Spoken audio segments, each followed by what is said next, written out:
وضاحت حیا کا عنوان ہے تو رکھ دوں کہ بہت سارے لوگوں نے جو بہرحال سمجھدار ہیں، سمجھتے ہیں، کتاب و سنت کا علم رکھتے ہیں، مجھ سے یہ کہا کہ آپ نے ایک عنوان لیا تھا نکاح کے بارے میں، نہیں بہرحال آداب مباشرت، کیا ضرورت تھی آپ کو اس عنوان پہ بات کرنے کی؟ کیا عجیب مسئلہ تھا، کتنی عجیب بات ہے، وہ بڑی شرم کی بات تھی، بڑے اس میں فلاں تھے، بڑے اس میں یہ تھے، اس سے آپ کی شخصیت کو یہ ہو سکتا ہے، اس سے فلاں ہو سکتا ہے، اس سے یہ ہو سکتا ہے، اس سے وہ ہو سکتا ہے، بہت سارے لوگ، یا پھر وہ فلاں ایسا بول رہا تھا، یہ ایسا بول رہا تھا، اس نے یہ کہا، یہ عنوان کی سننے میں اس نے وہ کہا اور فلاں ہو رہا تھا۔ تو یاد رکھیے یہ تمام باتیں علم کے تحت کہی گئی تھی، خواہشات کے تحت نہیں کہی گئی تھی۔ اور جس بات کو شریعت نے یہ کہا نکاح نصف دین ہے، نکاح آدھا دین ہے، ایمان ہے بلکہ نہیں، حدیث میں الفاظ، نکاح آدھا دین ہے۔ نکاح ہوتا کیا ہے؟ نکاح کا معنی ہے عورت اور مرد کا ملنا، اسے کہتے ہیں نکاح، اردو زبان میں شادی، عام زبان میں ہندی ملاپ۔ نکاح مطلب جڑ جانا، مرد اور عورت کا ملنا، تو نکاح آدھا دین ہے۔ جب مرد و عورت کا نکاح ہوتا ہے، جب وہ ملتے ہیں تو آدھا دین مکمل کرتے ہیں۔ نماز پر تو آپ نے سو کتابیں پڑھ لی، روزے پر تو آپ درس پہ درس سنتے جا رہے ہیں، فلاں مسجد پہ کہہ رہے ہیں، آدھا دین جس کو شریعت کہہ رہا ہے، اگر اس کے بارے میں منہ کھولوں تو بے حیا۔ آدھا دین، بات سمجھ رہے ہیں آپ؟ اور اگر تمام لوگ یہی سوچیں نہیں نہیں یہ بہت بے حیائی کی بات ہے، یہ بہت بے حیائی کی بات ہے، یہ بہت شرم کی بات ہے، تو ظاہر سی بات ہے اتنے اہم مسئلے میں جب ہم ان گائیڈڈ رہ جائیں گے، ہماری کوئی رہنمائی نہیں کریں گا، تو پھر جو حالات ہوں گے وہ حالات سے ہم کو دوچار ہونا پڑے گا پھر، ٹھیک ہے؟ اور علم کے موجودگی میں کوئی انسان جہالت کو اختیار کرے تو وہ گناہ گار ہوگا۔ علم نہیں تھا وہ ایک الگ بات ہے، ہم تک علم پہنچانے کتاب و سنت کا اللہ اس کا فیصلہ کریں گا، وہ الگ بات ہے۔ علم کے پہنچنے کے بعد بھی آپ یہ کریں تو بہت تعجب کی بات ہے۔ نہیں کتابوں کی شکل میں بھی یہ چیز ہو سکتی ہے نا، بہت سے لوگوں کا کتابوں کی شکل میں بھی تو ہو سکتی ہے، میں نے کہا یہ بات تو ہے کتابوں کی شکل میں یہ چیز ہو سکتی ہے، لیکن ایسی کتنی مستند کتابیں آپ لا کے دے سکتے ہیں اس عنوان پر جس میں کتابی شکل میں ہو اور جس میں یہ قرآن حدیث کے مطابق یہ لکھا ہو کیا کرنا ہے۔ اکثر کتابیں ایسی اللہ رحم کرے جس میں حلال کو بھی حرام بتا دیا گیا ہے، اس قسم کی سختیاں رکھ دی گئی جو شریعت میں نہیں ہے، ٹھیک ہے؟ تیسرا، کچھ لوگوں نے کہا آپ نے یہ بات کہہ کر بہت رسوا کیا اللہ کے رسول اور صحابہ کو۔ وہ کیسے؟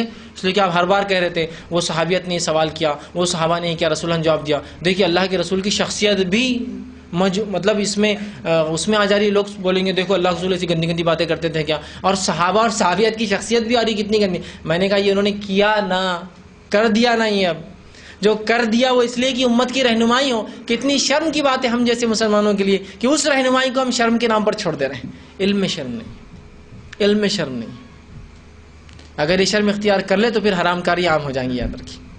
سمجھ رہے آپ بات کو؟ علم کے معاملے میں نبی اکرم صلی اللہ علیہ وسلم کا ایک شخص آئے، کہا اللہ کے رسول میں نے زنا کیا، مجھے سزا دیجیے۔ آپ نے چہرے کو پھیر لیا، پھر وہ دوسری طرف سے کہا اللہ کے رسول میں نے زنا کیا ہے، مجھے سزا دیجیے۔ پھر آپ نے تیسری طرف چہرہ پھیر لیا، پھر وہ آ کر اللہ کے رسول صلی اللہ علیہ وسلم میں نے زنا کیا ہے، تو آپ نے کہا اس کی عقل تو ٹھکانے ہے، تو پاگل آدمی ہو تو سزا نہیں دے سکتے، کچھ ہی بول دیں گے۔ تو کہا اللہ کے رسول اس کی عقل ٹھکانے، لوگوں نے بھی گواہی دی، اس نے بھی گواہی دی۔ پھر اس کے بعد رسول اللہ نے کہا چلو اب مجھے بتاؤ، چونکہ معاملہ سنگین ہے، سزا موت کی ہے، اب مجھے بتاؤ کیا ہوا تھا۔ اب کتنی بے حیائی نہیں ہے یہ، اس لیے کہ یہاں حق کی گواہی دینا ہے، یہاں سچ بات کو معلوم کرا، علم کا مسئلہ ہے۔ تو کہا کیا ہوا تھا، کیا ایسا تیرا معاملہ ہوا تھا جیسے کہ سورمے کی سلائی سورمے کی وہ ڈبی کے اندر جا کر آتی ہے، سرما لگانے سے پہلے آپ ڈال کے نکالتا ہے، یا ایسا تیرا معاملہ ایسا ڈول کنویں کے اندر جا کر نکلتا ہے؟ تو کہا ایسے ہی ہوا۔ تو کہا پھر اسے سزا دو، اس لیے کہ زنا کے اندر دخول شرط ہے، اگر نہ ہوا تو بہرحال وہ کہ تو ہو سکتا ہے آدمی غلط فہمی میں زنا بولتے اس عمل کو کہ صرف اس نے کچھ تو غلط کام کیا ہو لیکن اس نے داخل نہ ہوا۔ تو کہا ایسا ہوا ہے، حالانکہ رسول اللہ سب سے با حیا شخصیت تھے دنیا میں، پھر بھی آپ نے سوال کیا۔ علم کا معاملہ تھا، زندگی کا معاملہ تھا، ہاں ایسا ہو تو کہا سزا دے دو پھر۔ تو یہ بھی تو علم کا معاملہ ہے، عہد دین کا معاملہ نکاح کے بارے میں، اور اس کے اعمال، اس کے اندر کیا شرائط، اس کے کیا ضوابط ہوں گے، کیا آداب اور اخلاق شریعت نے بتایا، اور یہ تو اولاد کے پیدا ہونے کا ذریعہ بنتا ہے۔ تو ہم نے تو ثواب جاریہ کی نیت سے کیا تھا یہ، کہ ہمارے ذہن میں دوسری بات تھی کہ کیا نہیں اس عمل سے ہوں گا، اور اس میں ہم بھی شامل نہیں کر سکتے۔ ایک مرتبہ میں نے جو ہے فیملی پلاننگ عنوان لیا تھا، اس کے پیچھے نیت یہی تھی ہماری کہ پتہ نہیں کتنے بچے اس کی وجہ سے بچ جائیں گے، اور اس آیت کے تحت ہم بھی شامل ہو جائیں گے، وَمَنْ أَحْيَاهَا فَكَأَنَّمَا أَحْيَا النَّاسَ جَمِيعًا، جس کسی نے ایک انسان کی جان بچا لی ایسا اس کی مثال ہے، اس نے ساری انسانیت کو بچا لیا۔ اگر فیملی پلاننگ کے رانگ کانسیپٹ کی وجہ سے اگر لوگ اپنے بچوں کو قتل کرتے ہیں، اگر رائٹ کانسیپٹ ہمارے بتانے سے کچھ بچوں کی زندگی بھی بچ جائے تو میرے لیے تو ثواب جاریہ اور ہو سکتا نجات کا ذریعہ بن جائے۔ ہم تو یہ سوچ رہے ہیں اس کو۔ اگر ہم بھی یہ سوچ رہے کہ نہیں یہ تو بڑی بے حیائی بے شرمی تھی، اس میں خواتین بھی تھی، یہ تھی، تو کیوں عورتیں شادی نہیں کرتی ہے کیا؟ ان کو ضرورت نہیں مسائل کی؟ کیوں مرد شادی نہیں کرتے؟ ان کو ضرورت نہیں مسائل کی؟ نہیں کچھ غیر شادی کیوں ان کی شادی ہونے والی نہیں؟ جس کی شادی ہو گئی تھی، ارے بہت سی شادی ہو گئی ان کو علم نہیں تھا۔ میں کہتا ہوں علم ہے، اور بہت سے لوگ تو وہ تھے جو صرف پریشان تھے کہ یہ علم ہمیں بتائیں گا کون، اور آج تک کیوں چھپایا گیا؟ یہ اتنا اہم علم ہے، انسانی زندگی کا بہت اہم علم ہے۔ شریعت اس کو نصف دین کہہ رہی ہے، نکاح کو آدھا دین کہا، جس نے نکاح کرنے سے ایمان مکمل کہا آدھے کا ایمان مکمل کر دے، آگے آدھے کے لیے وہ اب جو ہے خیر کرے، کوشش کرے اس کو صحیح کرنے کی، اتنی اہم چیز کے بارے میں کیسا؟ تو یہاں علم کے معاملے میں حیا اور شرم نہیں ہوگی۔ کچھ لوگ یہ کہتے نہیں، بہت سارے لوگ اور یہ IRC میں آتے ہیں تو یہ لوگ بہت زیادہ کھل کر ایسی باتیں کرتے ہیں، ویسی باتیں کرتے ہیں، کیسی باتیں وہ نہیں بولتے کہ وہ سینسر رہتا ان کے لیے، نہیں وہ ایسی باتیں کرتے ہیں، بس اچھی بات نہیں ہے۔ تو کیا یہ کوئی ایسی مجلس ہے جس میں ایسی باتیں کرنے کے لیے ہم جمع ہوئے؟ یہ علم کی مجلس ہے، تو علم کے اندر ظاہر سی بات ہے اگر ہم بھی چھپائیں گے، اور کتمان حق، علم کو حق کو چھپانا، پتہ ہے آپ کو شرعی علم کو علم ہوتے ہوئے چھپانا، آپ نے فرمایا جو شخص شرعی علم کو علم ہوتے ہوئے چھپائے وہ جہنم میں جائیں گا، اور اتنے دور ڈالا جائیں گا کہ اسے خوشبو تک نہیں آئیں گی جنت کی۔ تو ہم کیا کریں گے؟ نہیں وہ یہ ذرا سینسرڈ ہے، ہم یہاں نہیں بول سکتے۔ نہیں لیڈیز بھی ہوتی نا، پھر کیا لیڈیز کو بولا الگ سے فون کرو، الگ سے آؤ، الگ سے آئیں گے تو آپ ہی الزام لگائیں گے، الگ سے کیوں بلاتے ہیں؟ ساتھ ہے تو آپ ہی کہہ رہے، ساتھ آپ کیسے بات کر رہے ہیں؟